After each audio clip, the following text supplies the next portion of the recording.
Hi everyone! Impromptu live because my call got canceled, and that's totally fine. Things don't always go as planned.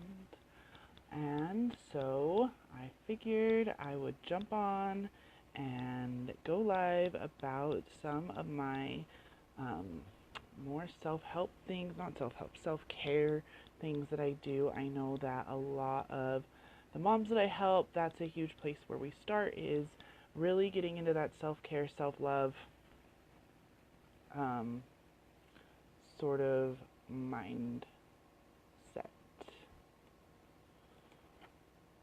Okay, so who here, when you come on, say hi. If you are inspired, make sure you're sharing this out. So who here says, oh no, that's not good. Who here takes baths in the middle of the day? Anybody? Say hi. Give me some hearts. Give me some loves. Comment when you pop on. Who here takes baths in the middle of the day? I really would love to know, especially if you're like a parent. So many of you, um, take time out of the middle of your day to go take a bath, or pedicures and stuff like that are different because you usually need to make those appointments. But how many of you like actually do that, in the middle of the day, or even do it at all? A lot of people just end up doing their own nails because then they're home. It's cheaper. They don't feel like they really need to have that added expense. Um, let's see, what else do I do? Massage. Anybody get massages on a regular basis? I get a massage every other week. Friday. My appointment's tomorrow. I'm freaking stoked on it. So, write in the comments whether you're live right now or watching the hashtag replay. Make sure you write down some things that you, yes, complete with bath bombs and candles. Yeah, that's exactly what my bath was. I had bubbles too. I took bubble bath. I had a bath bomb in there that had all these really yummy like essential oils, CBD. It was super awesome. And candles, and I was listening to my book on tape, and really just like resetting in the middle of the day. I don't, but I can start. Yes, you can. Hi, Elizabeth. How is everyone? Um, so the biggest thing when it comes to self-care is that for you, I have tons of new friends. Let's see if I can see how many I have. Currently, I have like 2,000. I have almost 3,000 friends. 2 weeks ago, I had 900. So, for all of you new wonderful people that are on my feed, you probably don't know some of my backstory. So, one big thing for me was that about this time last year, maybe a little bit, no, more longer than that, like I guess I was pregnant with my daughter. So 2 years ago is when I really started taking baths. I am 6 feet tall and we have a standard bath. So taking baths is not a very comfortable thing for me, or wasn't really comfortable. I didn't know how to like get into the bathtub, and like had all these issues, like cared that my knees were sticking out, or cared that like literally my back will be on the, like my low back is on the back of the tub and my feet are flat on the front of the tub. So my whole upper body is not in the water, or like to here is not in the water at all. And I used to care so much, and I just wouldn't take baths. Like from when I was like, whatever age you kind of stop taking baths, probably like 8 or 9, till when I was pregnant with my daughter, like I never took a bath. The only bath I took prior to 2016 was honestly when I was trying to go into labor. Or like got really, really uncomfortable near the end of my pregnancy in 2015. So, um, so for me to start taking bubble baths when I was pregnant with my daughter was like a really big, it was weird to me. It was one of the ways that I knew I was pregnant with a girl, actually, and not with a boy this time, because with the boys I was sick, and like they kind of I confirmed that I was pregnant via taking a pregnancy test. With her, like I all of a sudden want to take bubble baths and like be super, super girly, but like I took that test and was completely like shocked that I was pregnant again, and I like pretty much immediately knew that I was pregnant with a girl because of it. Sucks, even short people struggle. Yeah, I know. Bathtubs are not made for tall people at all, like even short people, because if you think about history, like we're taller now than we were, you know, 50, 100 years ago, so they need to make bathtubs bigger. But it's one of my biggest things that I do for my self-care, especially in the middle of the day. Like taking a bath at night for me is nice, but a lot of the times the kids have already taken a bath, and if you have kids, you know that's like you have to like clean the tub after they take a bath. It's gross. So, and then like I often fall asleep, and then I don't get to really like enjoy being in the bath, and like sometimes I do fall asleep in the middle of the day, but it's more about like listening to whatever book I'm listening to or the music, or really like trying to set like more meditate. My goal isn't to try to like nod off to sleep. Versus when I take baths at night. And then sometimes I just hate that I'm like taking a bath and then like immediately going to bed. Clawfoot tubs would be great. Yeah, I am actually going to be we're going to be remodeling our bathrooms and making like one of those quarter baths, and then cutting out the wall between and putting in like a big jetted tub. Actually, it's going to be sweet. Eventually, it's goals, you know. Home ownership, sometimes things get like bumped down because, you know, the roof leaks or whatever. Like last year. So last year, after my daughter was born, her birth was amazing. She was born before my midwife arrived. I was already planning a home birth because I had had a home birth with my second, and it was great. Yeah, go ahead and eat Christmas cookies, guys. Shut the door. What? Hold on. Can you guys shut my door, please? Or not. Shut it myself. Lost my train of thought. Oh, so my daughter was born before my midwife arrived, and super, super, super fast. And being able to birth her all on my own, everything being perfect, everything working out the way that it was intended to, nature intended it to, gave me this rush of power that I didn't even know like existed inside of me. Someone is messaging me in Spanish, and I don't speak Spanish, and I don't read Spanish. Sorry, person. That was what her birth kind of was the catalyst for me, like going on my whole self-care discovery journey. And I had been already following someone named January Harshi, if you guys don't know her, Birth Without Fear. And she really talks about self-care. Her whole thing is self-care generation, self-love generation, and raising children who have this ideal of self-love and self-care just through the way we raise them. But the thing is that you have to have self-care and self-love before you can really teach it to your children. A lot of us will notice that our kids, like my 10-year-old, has a lot of habits that I used to have. Like sometimes he'll get upset and I can hear like my old me talking to me, and I'm like, oh, that's a pattern. That's something that I used to say a lot, so it's ingrained into him. And now that I have my awareness of where I'm at and have made the choice to be who I am and really be proud and loud about it, it helps me to be able to.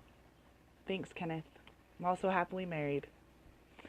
It helps me to be able to really teach this. So when I say self-care is the foundation of what I teach, it's because if you aren't in alignment with yourself, then your kids are never going to listen to you. So a lot of you guys know that, like, yes, parenting coaching is a huge part of what I do, because teaching is a gigantic thing. No drama discipline, like being able to talk to your kids when they're interrupting you and not scream and freak out, being able to talk, like connect with them, figure out how they're feeling, why are they acting this way, what do I want to teach them, and then redirecting and moving on, and not having all this shame and drama and negativity and frustration and power struggles and all this other crap that a lot of us have dealt with parenting in the past. So that is definitely a huge part of what I do. But self-care and self-love is at the base of that, because if you can't see how beautiful you are, if you can't see how like magnificent your current situation actually is, if you can't own your current story and be okay with all the parts of darkness and shadow that exist, and really love yourself for everything that you've gone through and done, and all the battles that you've already fought and won, then you're not going to be able to teach your kids how to do that. It's absolutely true that you can't love anyone more than you love yourself. Any love that you have for your children is a false love if you don't have a huge amount of self-love. And the reason why I can speak to that is because I can tell you the difference between right now than 18 months ago, than 3 years ago, than 5 years ago when it comes to my connection with my kids. We have way more fun. We don't get into arguments. We are able to learn from each other and move on. We're not having the same fight day after day. We're not having the same problem day in and day out. New day, different battle, things like that. That's not happening in my family anymore because we're able to actually connect and listen to each other and really learn from each other and really feel what the other person is feeling. And it's because we all have our own level of self-worth and how I parent. My kids can't reflect to me that I'm a bad person based on how they react. A lot of women, especially women, men don't do it as much, but a lot of moms have mommy guilt or mommy shame. I've had a little while ago, let's see, I might be able to tag it in here, but a couple months ago, I have this Sunday morning coffee with Karen that I do every once in a while, and I did one all about mom guilt and mom shame. And mom guilt is I did something bad, like you yell at your kid and you feel bad for the yelling, but then you like immediately go and you repair the rupture and talk to them and things like that. Versus mommy shame is I am bad. I'm a bad mommy. I'm a horrible mom. My kids hate me because I yelled at them, right? So that's different. Like you have all this shame based on how you parent, not what you did. And that because what you did, you can change. You can change that you're a yeller. You can change that you're a spanker. You can change that you use timeout. You can change all these other things. But if you don't think you're worth changing, then you're never going to change. And if you don't think you're worth changing, then why would your kids change? Why would your kids be different? Why would your kids have any sort of respect or obedience or anything towards you when you don't respect yourself? You aren't obedient to your own boundaries. You probably don't have any boundaries for yourself, and your self-care and self-love is like here, and then you expect everyone else to give you this much love all the time, and you can't. They're going to give you this much. You can only receive what you're available for. If you're at a low vibration where all you talk about to your friends is my kid did this, oh you think that's bad, well my kid did this, oh you think that's bad, well my husband did this, oh you think that's bad, well blah blah blah. Like, we love to play that game. Thank you for bringing this to attention. You are very welcome, Marina. So when you realize that your kids, the way that they're acting towards you is actually a direct reflection of how you feel about yourself, then self-care becomes the number one priority. I am constantly teaching women, again, men, I love you all. You kind of have a lot of this shit figured out. You don't have a problem putting yourself at the top of your to-do list. Moms have a huge problem with this. We will go to bed and list out all the things that we need to get done tomorrow, and then wake up in the morning and double check the list and start ticking it off. Tick, tick, tick, tick, tick. And then by the end of the day, we're laying in bed thinking about all the things that we didn't get done, instead of celebrating all the things we did get done, or doing something for ourselves. I start every day with something for myself. And that doesn't mean like I start every day by scrolling on Facebook. That's not self-care. I mean that I start every day with either some meditation, some reading, some journaling, masturbation, like anything. Honestly, self-pleasure is a huge part of this too. If you can't pleasure yourself, then why do you expect the world to please you?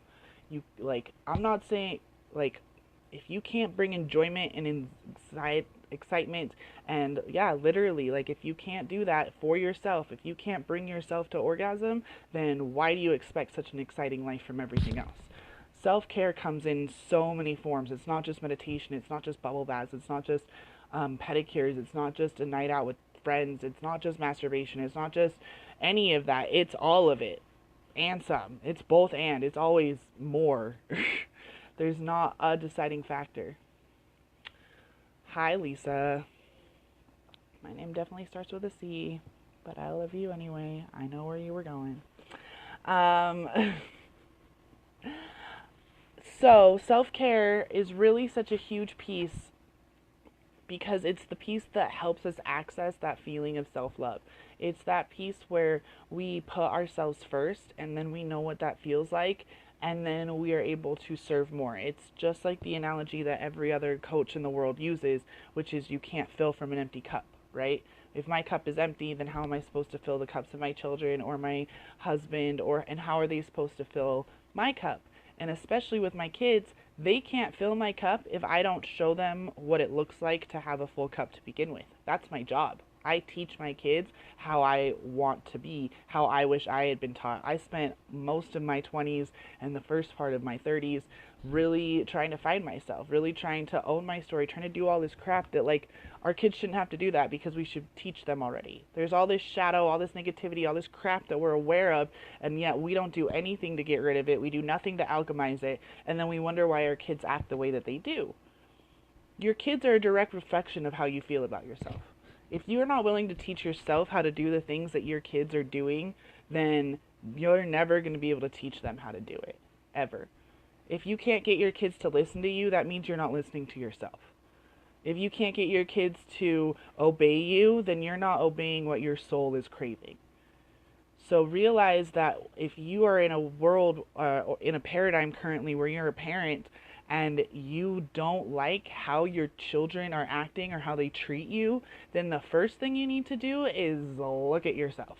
Pick up a mirror and figure out what it is that you are seeing in your kids, because all they're doing is mirroring you, because they learn everything from you, from the way you walk to the way they talk to the way everything. My little girl's right now walking around with this cute little cat stuffed animal, and she says, "Cat? Cat?" And we live in Utah where people don't enunciate their T's. I try really hard to, but my family doesn't, like at all. So she's going, "Cat, cat." Or the way that my kids walk, it looks like how my husband walks, my boys. He's got more like duck feet. I have really good posture, massage therapist, body worker. I've worked years and years and years and years and years and years and years to correct my body and my legs and some really jacked up stuff from a hip display, from being in a hip brace as a child. But my son, my oldest son, walks the way that I used to. My middle son kind of does too, like more of the out. You don't have, it's not a family trait that you have high arches. It's actually that someone in your family just walks that way and just everyone else learns it. High arches isn't like a genetic defect. There's not a gene for high arches. It's completely just how you walk. Same thing with how you talk. Same thing with how you parent. So that's why I say, why did I take a bubble bath in the middle of the day? Because I wanted to. Because I had a feeling that I needed a moment to reset for self-care. The baby was napping. The boys were outside playing in the snow. I made sure my oldest knew that when it was time to come in from the snow, that there was already clothes set out for them. They could watch a movie, whatever they wanted, so that I could do my self-care uninterrupted. And guess what? They still interrupted me in the bath. They just interrupted me now. But I don't react the way that I used to. I don't freak out and scream because they're not respecting me and this is mommy's time and don't you just fucking get it? Because I don't want to reflect that in any other place in my life. So instead I'm like, maybe I get a little frustrated and say, "Oh, guys, I told you this. And then they say, "Oh yeah, mama, thank you, bye." And it's just very why is my child acting this way? Because he doesn't know where his stuff is. What do I want to teach him? To listen to me the first time I tell him where his stuff is? But that's okay. I'm going to just repeat it, and I'm going to take my bath, and I'm not going to let it bother me, and I'm going to continue enjoying myself. So many times we, want it to be perfect. Oh, I said exactly this much time to have my bath, and now it's 10 minutes in, and blah, blah, blah, and it never actually happened. Or the whole reason why this live... Hi. Sorry, my internet's been super bad today. Something to do with the snow, I'm sure. So when you are thinking about, again, I really am putting a call out to all those moms out there during this crazy time of year where we're stuck with our kids and we don't, hi friend, hi Sherry, and we don't want to, we are dealing with all the post-Christmas craziness. Like, I homeschool, so being home from break isn't like a thing for me right now, but my toddler's usually gone a couple hours a week at preschool, and he hasn't been gone, and then my house is totally crazy right now because of all the new Christmas stuff, and before I could go and really get into my cleaning gear mode, I wanted to take a bath. I put myself on the top of my to-do list because that's what I always do. And as soon as I started doing that, all these other things started falling better in line. And as soon as I stopped caring about whether or not my dishes got done all the time, then other things fell in line. But it was because my worth wasn't attached to my kitchen being clean. And my worth wasn't attached to my kids acting a certain way. And my worth wasn't attached to anything except for the fact that I decided that I was worthy of being cared for and loved. And when that started happening, all other shifts started happening. Like, I talk about it quite often because I think it's the most, like, physical, like, obvious change, that I went from a size 14 to a size 8 in, like, under 3 months. And the only thing I really added was masturbating. That wasn't a thing that I used to do, ever. And I added that in with a whole lot of, like, naked mirror mantras and other things like that. And the image that you see before you is the image I choose to portray, and it's gonna just keep getting better. And it's not that I did anything crazy. I don't go to the gym at all. I don't work out, like, at all. I do yoga every once in a while. I eat very healthy and very clean, but that's because that's a way for me to show myself love. Right? When you fuel your body with healthy, clean food, that's a way of showing yourself that you love it. That you love yourself. When I get enough sleep by going to bed and not worrying about everything that I have to do and having anxiety, then that's a form of self-care. When I take a bubble bath in the middle of the day or first thing in the morning or right before I go to bed, that's taking care of me. Because when I take care of me, it's so much easier to take care of my kids. And when I take care of me, they start taking care of themselves as well. My oldest has shown way more responsibility and accountability ever since I started taking responsibility and accountability for how I feel. If I'm in a shitty mood, it's not fair for me to get everybody else in a shitty mood. If I didn't get enough sleep, then it's not fair for me to be mean to everyone else. And yes, I say fair, which is definitely like a childish thing, but that's what we're dealing with children when you're a parent. Okay? So it's not fair to them for you to be tired, angry, irritable, frustrated, and anxious because you didn't take care of yourself. And then you wonder why they act that same way.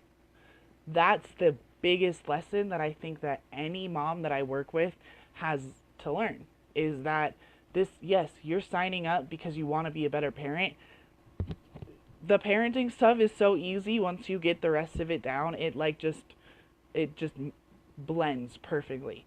But it's getting your alignment straightened. It's getting your patterns reprogrammed. It's getting all of the things that you use as your excuses and your vibration that has to be cleaned up before we can even talk about how you're parenting, because your kids are literally just mimicking you. And they're little sponges. And they're going to absorb the way that you're acting. And when you start making shifts in yourself, you'll already start to see the shifts. And then I'll tell you something about, oh, well, parenting this. You'll be like, oh, yeah, I intuitively started doing that. Because when your channel is cleared of all the shadow and all the negativity and all the shame and guilt and all this stuff that you're doing to yourself, because you're underneath, you're at the bottom of your to-do list and everything else is just on top of you, then you're able to have a clearer channel to know intuitively, use that mother's intuition on what you need to do for your children. So self-care, absolutely 1,000 billion% is the foundation to my rocking awesome life. And when I tell you my life is rocking awesome, I mean it is fucking phenomenal. I have the best kids, I have the sweetest husband, I have an awesome house, I have everything that I could ever need. I've got clothes, I've got way too many clothes, I'm getting rid of more, I'm able to donate, I'm really purging, and a lot of the stuff that I used to hoard and maybe one day I'll use this, like, all of these things come together just as you take care of yourself. So if you think that you're going to go hire a business coach and she's going to just talk to you about your business, you're not. Or if you think you're going to go hire a love coach and she's just going to talk to you about your love, she's not. And if you're going to hire a parenting coach and you think I'm just going to talk to you about parenting, I'm not. Because you are you. And if you don't know who you are and you don't know what you are and you don't know how you serve, then nobody else does either. You have to own it. You have to know it. You have to feel it in every single part of your body. So, I am going to now go clean my house, because now I feel pumped and ready and want to get it all nice and sparkly so I can spend time with my husband later. If you liked this video, please feel free to share it. I love it when my videos get shared because more people can hear my message. If you have questions and you want to work with me, I will post the link to my application. I have a couple of ways to work with me right now. My one-on-one coaching is open, as well as the Pleasurable Parenting Academy, which starts on January 11th. And I hope you guys all have a great Thursday. I love you.